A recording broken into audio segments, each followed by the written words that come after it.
Amados irmãos, queridas irmãs, mais uma vez, de todo o coração, de coração para coração, daqui da residência episcopal para o lar, para a casa, para a residência de cada um de vocês, através deste programa, de poucos minutos, mas de grande profundidade, aonde a grande beleza é a palavra de Deus, onde o centro da nossa fé e deste programa é Jesus Cristo.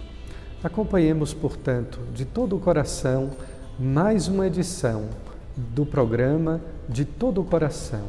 Muito obrigado pela sua audiência, pela sua participação e, acima de tudo, especialmente, pela sua fé.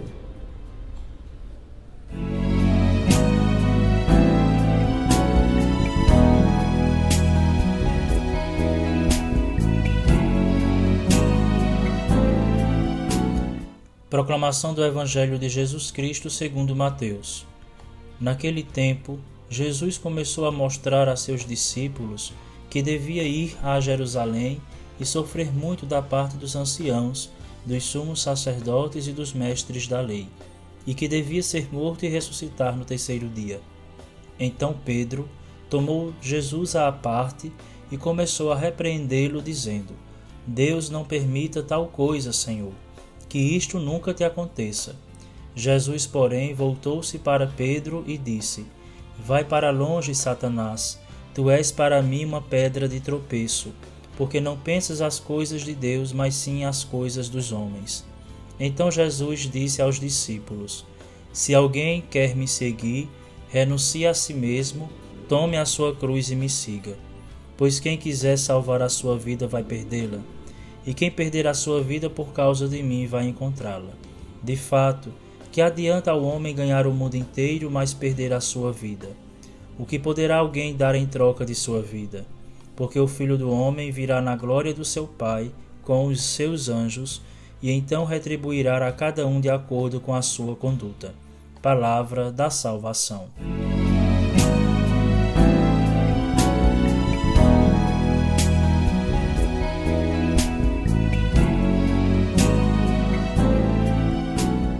Amados irmãos, queridas irmãs, estamos no 22º domingo do tempo comum. Uma liturgia muito rica, profunda e bela. A primeira leitura, o profeta nos falava, Jeremias nos falava, a respeito da sedução que Deus exerceu em sua vida. Este versículo se tornou mais do que um versículo, se tornou um clichê para dizer do poder amoroso de Deus. Seduziste-me, Senhor, e eu me deixei seduzir. Quantas vezes nós lemos esta palavra em algum cartão que rememora bodas de casamento, que comemora jubileu de profissão religiosa, e nós estamos encerrando o mês das vocações. Aqui homenageamos as religiosas e os religiosos que tantas vezes, no momento da sua profissão religiosa, da sua consagração, escolheram este versículo: Seduziste-me, Senhor, e eu me deixei seduzir. Tudo isso o profeta quer dizer que Deus tem um poder de sedução muito grande. É um Deus amoroso, mas um Deus que nos seduz com amor, através do atrativo do seu coração. Algo tão forte, tão bonito, que o profeta diz: Senti então dentro de mim um fogo ardente, a penetrar-me o corpo todo. Desfaleci sem forças para suportar. Vejam a grandeza da paixão, a força da sedução, mas, sobretudo, o infinito amor de nosso Deus. Já o Evangelho deste 22º domingo, ele dá continuidade ao tema do Evangelho de domingo passado. E nós podemos recordar que nosso Senhor perguntava aos discípulos: quem dizem os homens ser o Filho do Homem? Parecia até uma pesquisa de opinião pública, No entanto, era o modo pedagógico de Jesus formar os discípulos para que eles, de fato, não apenas descobrissem, mas reconhecessem quem ele, de fato, verdadeiramente era e é.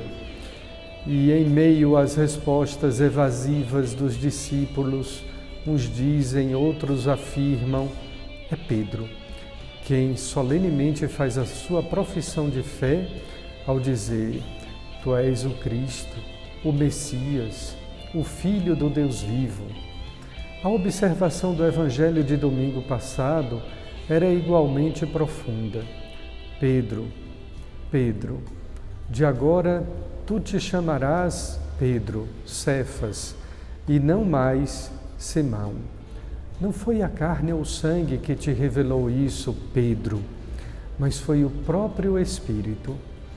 Vejamos que neste domingo, a continuidade do Evangelho, Jesus anuncia aos discípulos, que estavam todos a caminho de Jerusalém, e lá ele deveria sofrer, padecer e morrer.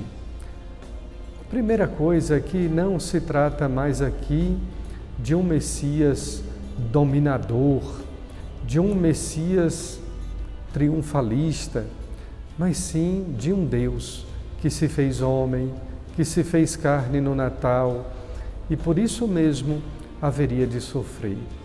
Choque para os discípulos. Afinal de contas, se ele era o Filho do Deus vivo, o Messias, o Cristo, como poderia esse Messias, este enviado de Deus, sofrer e morrer?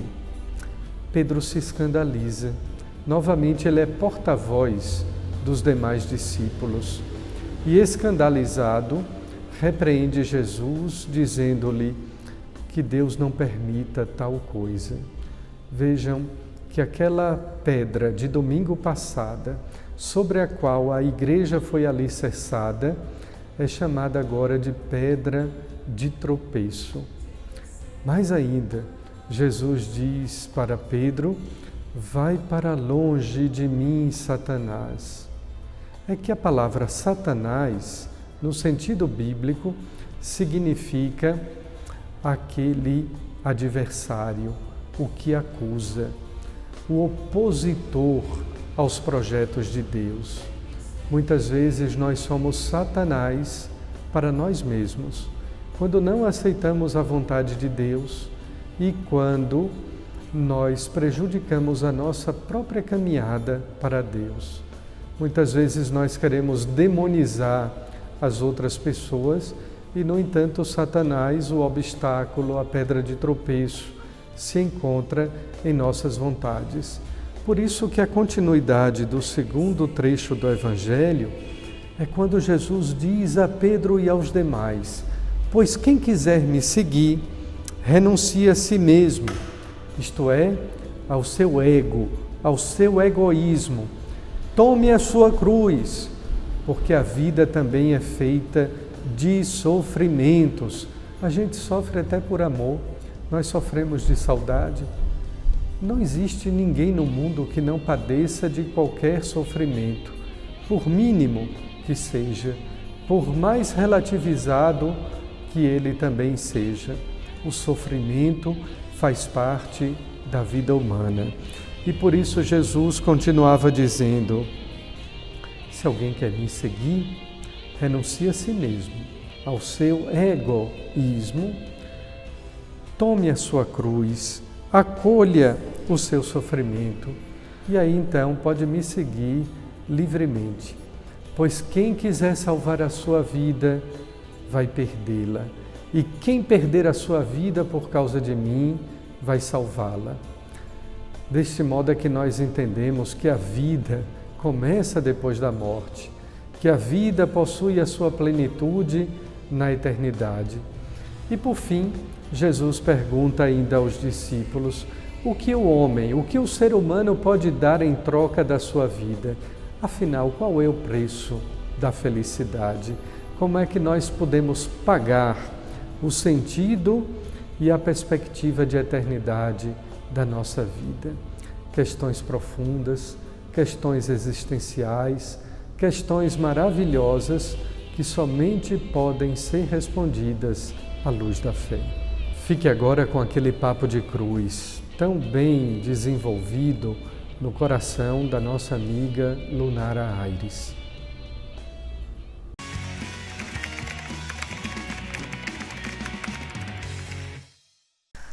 Oi, gente, está começando mais um Papo de Cruz no programa de todo o coração da Diocese de Caruaru, do nosso bispo Dom José Rui, e hoje eu estou aqui para falar com vocês um tema apaixonante.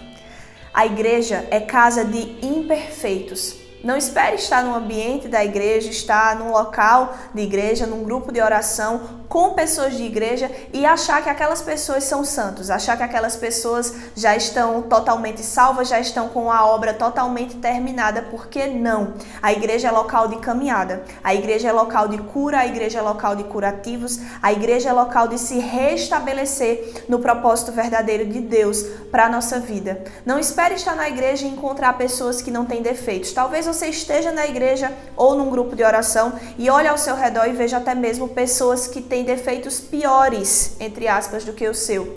E isso talvez possa te desanimar. Mas eu te digo uma coisa, você tem que estar determinado a permanecer naquele local, justamente por saber que ali é local de cuidado. Além disso, você precisa prestar atenção em outra coisa, em não julgar os irmãos que por algum motivo erram, que por algum motivo pecam, porque nós precisamos entender que se o Pai é misericordioso, nós precisamos ser também imitadores como Ele. E por isso, eu convido você a pegar a sua palavra e abrir no Evangelho de Lucas, no capítulo 6, no versículo 36, que é onde está a nossa palavra principal de hoje, a nossa palavra-chave do Papo de Cruz de hoje.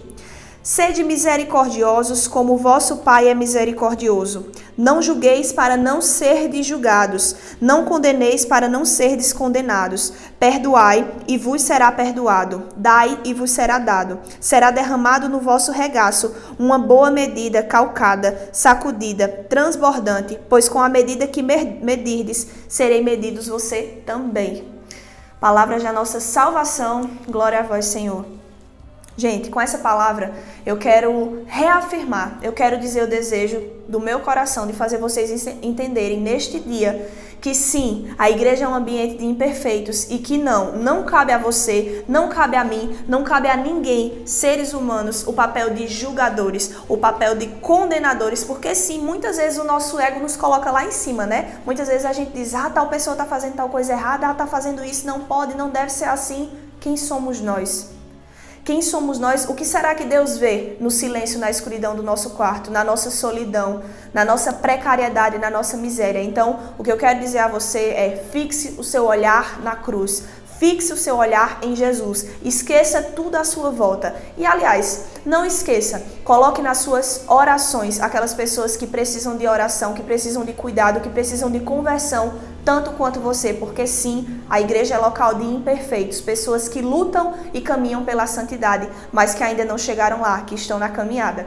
Então é isso, por hoje eu me despeço do Papo de Cruz. Até o próximo sábado.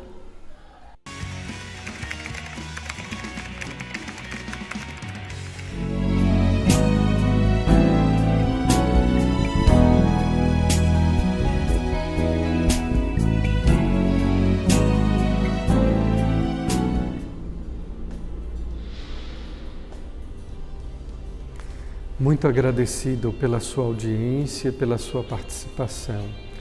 Em meio às dificuldades do mundo, sobretudo este tempo de pandemia, em meio às notícias tristes que fazem parte também da crueldade do mundo, nós temos a boa nova, a maravilhosa notícia de que Deus está no meio de nós, que veio para nos trazer o seu reino e para nos salvar.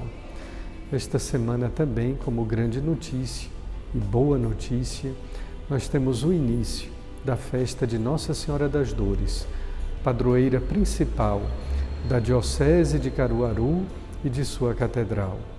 Queremos recorrer à intercessão de Nossa Senhora das Dores, a fim de que, por ela, Nosso Senhor possa nos abençoar a todos, concedendo a todas as famílias a saúde, a paz e a alegria.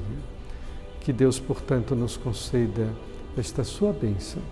Em nome do Pai, do Filho e do Espírito Santo. Amém. Muito obrigado, paz e bem, e até a próxima semana.